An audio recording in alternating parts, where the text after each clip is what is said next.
Hello बच्चों, अभी हम लोग डिस्कस करेंगे refraction of light through a spherical surface. तो अपने पास एक स्फेरिकल सरफेस है जो कि आपको ये राइट साइड में दिख रहा है। This is spherical surface, this thing is called spherical surface. Okay, ये जो पार्ट है ये क्या है? स्फेरिकल सरफेस है जो कि ग्लास से बना हुआ है। ठीक है, अब यहाँ पे लाइट का रिफ्रैक्शन कैसे होगा उसको अंडरस्टैंड करना है, उसको समझना है। ठीक है, तो हम लोग क्या करते हैं कि यहाँ पे हम लोग ऑब्जेक्ट को ले लेते हैं। तो ये हो गया अपना ऑब्जेक्ट। ठीक है, अब लाइट जो है वो ऑब्जेक्ट से जाएगी यहाँ पर। ठीक है, सो लाइट ऑब्जेक्ट से बिल्कुल सीधी ग्लास सरफेस पर गई, और ग्लास सरफेस पर जहाँ पर लाइट जाती है, जब लाइट एयर से ग्लास में जाती है तो क्या होता है? लाइट का रिफ्रैक्शन होता है। ठीक है, सो जब लाइट एयर से ग्लास में जाएगी, this is the glass part, the whole part is glass, made of glass. So जब लाइट एयर से ग्लास में जाएगी तो क्या होगा? उसका रिफ्रैक्शन होगा। And when light go from air to glass, light bend होती है टूवर्ड्स द नॉर्मल। लाइट किस तरफ बेंड होती है? Towards the normal. ठीक है, तो यहाँ हम लोग क्या बना लेते हैं? हम लोग पहले नॉर्मल बना लेते हैं। दिस इज नॉर्मल, ये सेंटर हो गया, ये पोल कहलाता है, और ये अपना नॉर्मल कहलाता है। इसको मैं क्या बोल देता हूं? N1 N2। सो जो लाइन N1 N2 है इसको हम क्या बोलते हैं? नॉर्मल। ठीक है, ओके।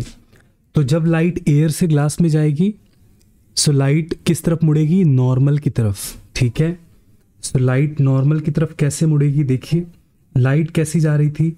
सीधी जा रही थी, लाइट स्ट्रेट जा रही थी, बिल्कुल सीधी। ठीक है, लेकिन लाइट किस तरफ बेंड हो चुकी है? नॉर्मल की तरफ बेंड हो चुकी है। सो लाइट कैसे जाएगी? आप देखिए ध्यान से, लाइट बेंड हो चुकी है टूवर्ड्स द नॉर्मल। ये लाइट बेंड हो गई नॉर्मल की तरफ, because this is the normal, और लाइट किस तरफ मुड़ चुकी है? नॉर्मल की तरफ बेंड हो गई है light. So this is happens when light go from air to glass. ठीक है, अब ये कहलाता है एंगल ऑफ इंसिडेंस। ठीक है, एंगल ऑफ इंसिडेंस बना लिया, और ये कहलाता है एंगल ऑफ रिफ्रैक्शन। ठीक है, ऑब्जेक्ट का एंगल क्या होता है? अल्फा, इमेज का एंगल क्या होता है? बीटा, और जो सेंटर पे एंगल बनता है उसको बोलते हैं गामा। देखिए यहां पर इमेज बनेगी, ठीक है ना, जहां पर रे जा करके प्रिंसिपल एक्सिस से मिलती है वहां पर क्या बन जाता है? इमेज बन जाता है। तो रिफ्रैक्टेड रे क्या करती है? इमेज बनाती है। तो आई इज द इमेज। ठीक है, नाउ इसमें हम लोग यहां से एक परपेंडिकुलर ड्रॉ कर लेते हैं। इस परपेंडिकुलर को मैं एम बोल देता हूं। ठीक है, सो परपेंडिकुलर क्या हो गया? एम। अब हम लोग क्या करेंगे? यहां पे कुछ ट्रायंगल्स लेते हैं, और उसके पहले ये डिस्टेंस को अपन ऑब्जेक्ट का डिस्टेंस ले लेते हैं। ठीक है, और ये वाला जो डिस्टेंस है ये सेंटर का डिस्टेंस हो गया। सो सेंटर मतलब रेडियस r प्लस r, चूंकि राइट साइड है, ऑब्जेक्ट लेफ्ट साइड है तो माइनस u हो जाएगा, और इमेज जो है वो भी किधर है? राइट साइड है, तो इमेज हो जाएगा प्लस v। इमेज का डिस्टेंस हो गया प्लस v। ठीक है, तो यहाँ पे हमने अलग अलग डिस्टेंसेस ले लिए हैं। अब हम क्या करेंगे? ट्रायंगल्स लेते हैं। तो इन ट्रायंगल OM, और इस पॉइंट को मैं N लेता हूं, ये पॉइंट N है। सो OMN, tan alpha perpendicular upon base. Okay, so perpendicular upon base. इसको थोड़ा सा और एक स्टेप लिख देते हैं, परपेंडिकुलर अपॉन बेस। ओके, अब चूंकि M और P जो है वो काफी क्लोज है। Okay, so M and P are very close, तो हम लोग क्या करेंगे? Since M and P are very close, मतलब ये हुआ कि OM को हम क्या लिख सकते हैं? OP लिख सकते हैं, और एन एम को हम क्या लिख सकते हैं, एन पी लिख सकते हैं, बिकॉज एम और पी काफ़ी क्लोज हैं, सो उनको हम एक सिंगल पॉइंट ही एज्यूम कर सकते हैं. Okay, so if 2 points are very close we can assume कि वो दोनों काफ़ी क्लोज हैं, तो एक ही पॉइंट हम उनको एज्यूम कर सकते हैं. सो नाउ tan अल्फा कितना हो गया, NP बाय OP. ठीक है, अब यहां पर आप OP की वैल्यू पुट कर दें. सो OP कितना है, -u है, अपन ने डाल दी वैल्यू. अच्छा, अब यहां पर एक चीज आप ध्यान रखें कि अल्फा, बीटा और गामा ये काफी स्मॉल एंगल्स हैं, they are very very small angles. तो जब एंगल छोटा होता है तो tan अल्फा को हम अल्फा लिख सकते हैं. ठीक है ना. So by small angle approximation tan alpha को मैं अल्फा लिख दूंगा. By small angle approximation tan alpha is equivalent to alpha, which is equals to NP by minus u. In the same manner, similarly हम लोग और भी angles निकाल सकते हैं. ठीक है ना, तो चलो वो भी निकाल लेते हैं यार.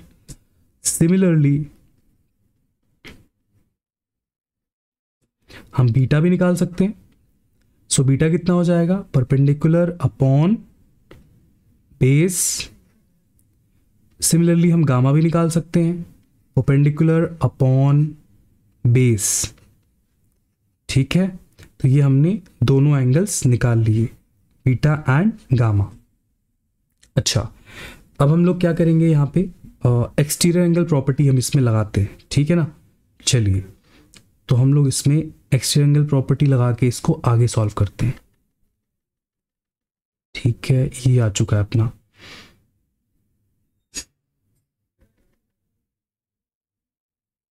ओके, तो अब हम ट्रायंगल लेते हैं यहाँ पे.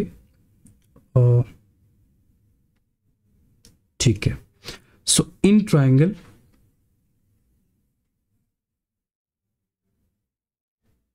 ONC,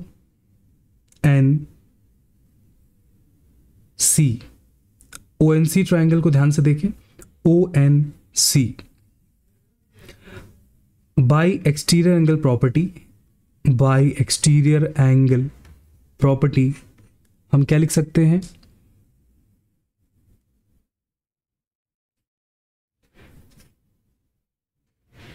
I is equals to alpha plus gamma. ठीक है, सो ये हमने कहां से निकाला, by exterior angle property in triangle ONC. ठीक है, ऐसे ही हम क्या कर सकते हैं, in triangle NCI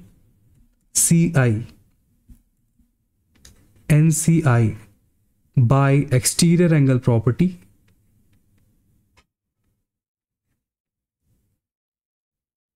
gamma is equals to R plus beta. So R कितना हो गया, गामा माइनस बीटा. तो यहां से अपन ने I की वैल्यू निकाल दी और R की वैल्यू निकाल दी. ठीक है ना, अब हम लोग क्या करेंगे, स्नेल्स लॉ लगाएंगे और I और R की वैल्यू पुट करेंगे. ठीक है ना. सो स्नेल्स लॉ हम कैसे लगाएंगे आप देखिए. So Snell's law, by Snell's law, by using Snell's law,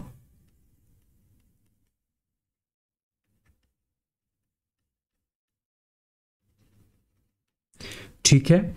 so 1 mu 2 is equals to sine I by sine R, ये स्नेल्स लॉ होता है. अच्छा, अब स्नेल्स लॉ को हम लोग क्या करेंगे, इसमें हम लोग स्मॉल एंगल अप्रोक्सीमेशन लगाएंगे because the angles are very small. Okay, so by small angle approximation, small angle approximation क्या होता है, साइन आई को हम लोग क्या लिख देते हैं, अप्रोक्सीमेटली इक्वल्स टू आई, और साइन आर को हम लोग क्या लिख देते हैं, approximately equals to R. Okay, ये हम लोग लिख देते हैं. So now what we have 1 mu2 is I by R. Okay, अब हम लोग यहाँ पे क्या करेंगे, 1 mu2 को ओपन कर देते हैं. सो 1 mu2 को ओपन कैसे करते हैं, mu2 बाय mu1, और ये हो गया I बाय R. अब इसमें हम लोग क्रॉस मल्टीप्लाई कर देते हैं, तो R mu2 is equals to I mu1. ठीक है,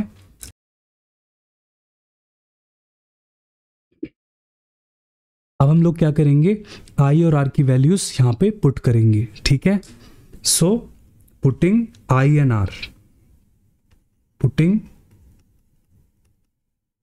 I and R. So R की वैल्यू कितनी है, गामा माइनस बीटा, ये R की वैल्यू है, हमने कॉपी कर दी यहाँ पर. और I की वैल्यू कितनी है, अल्फा प्लस गामा, इसको भी कॉपी कर दिया और यहाँ पे mu1 लिख दिया. तो जस्ट हमने क्या किया है, I और R की वैल्यूज को कॉपी कर दिया है. ठीक है, अब हम लोग क्या करेंगे, अल्फा बीटा और गामा की वैल्यूज को यहाँ पे फिर से पुट करेंगे. So putting alpha beta and gamma, putting alpha beta and gamma. ठीक है, ओके, सो गामा की वैल्यू क्या थी, NP बाय प्लस R, ये गामा की वैल्यू थी. बीटा की वैल्यू कितनी थी, NP by plus V bracket mu2. ये वैल्यूज हमने गामा और बीटा की कॉपी कर दी. अब हमको अल्फा और बीटा की वैल्यूज भी पुट करनी है.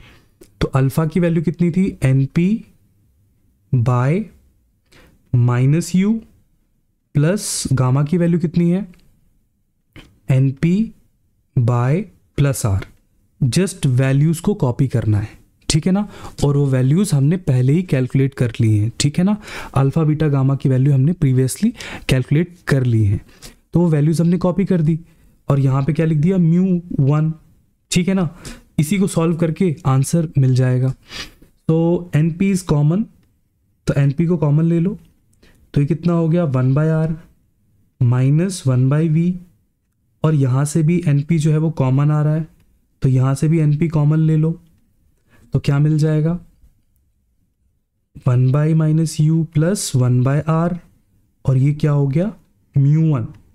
ठीक है, NP से NP कट गया, तो बचा क्या, वो लिख लेते हैं हम लोग यहाँ पे.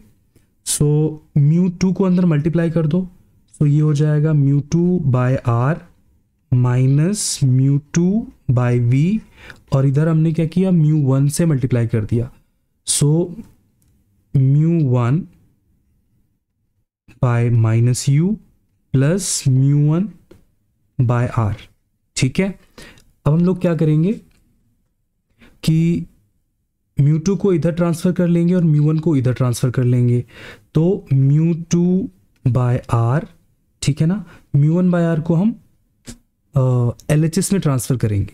ठीक है ना, mu1 बाय R को हम LHS में ट्रांसफ़र कर लेंगे, तो ये हो जाएगा माइनस mu1 बाय R. ठीक है, और mu2 बाय V को हम RHS में ट्रांसफ़र कर लेंगे, तो ये हो जाएगा mu2 by V minus mu1 by U. ठीक है, तो ये हमने रीअरेंज कर लिया. अब यहाँ से R को अपन LCM ले सकते हैं, तो क्या मिल जाएगा, mu2 minus mu1 is equals to mu2 by V minus mu1 by U. ये आपका फाइनल एक्सप्रेशन है. So this is the formula for the refraction of the light in a spherical surface. ठीक है ना, तो अगर लाइट कभी भी स्फेरिकल कर्व्ड सरफेस में से रिफ्रैक्शन होता है लाइट का, या रिफ्रैक्ट होती है लाइट, तो उस सिचुएशन में हम लोग ये वाला फॉर्मूला लगा सकते हैं. ठीक है ना, U क्या है, ऑब्जेक्ट का डिस्टेंस है, V क्या है, इमेज का डिस्टेंस है, mu2 जो है वो ग्लास का रिफ्रैक्टिव इंडेक्स है, और mu1 जो है वो सराउंडिंग का रिफ्रैक्टिव इंडेक्स है.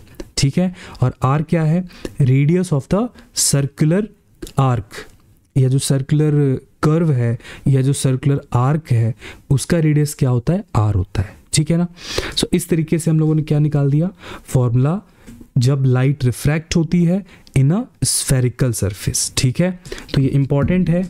ठीक है ना, जब भी लाइट ग्लास कोई है जो कि स्फेरिकल शेप का है और वो पूरा ग्लास से बना हुआ है, ट्रांसपेरेंट ग्लास से, और जब लाइट उसमें रिफ्रैक्ट होगी तो हम लोग ये फॉर्मूला यूज़ करके लॉट ऑफ न्यूमेरिकल्स, काफ़ी सारे न्यूमेरिकल्स हम सॉल्व कर सकते हैं। ठीक है ना, इट्स वेरी इंपॉर्टेंट फॉर्मूला, और इससे न्यूमेरिकल्स भी आते हैं, तो आप लोग को इसको अच्छे से प्रिपेयर करना है।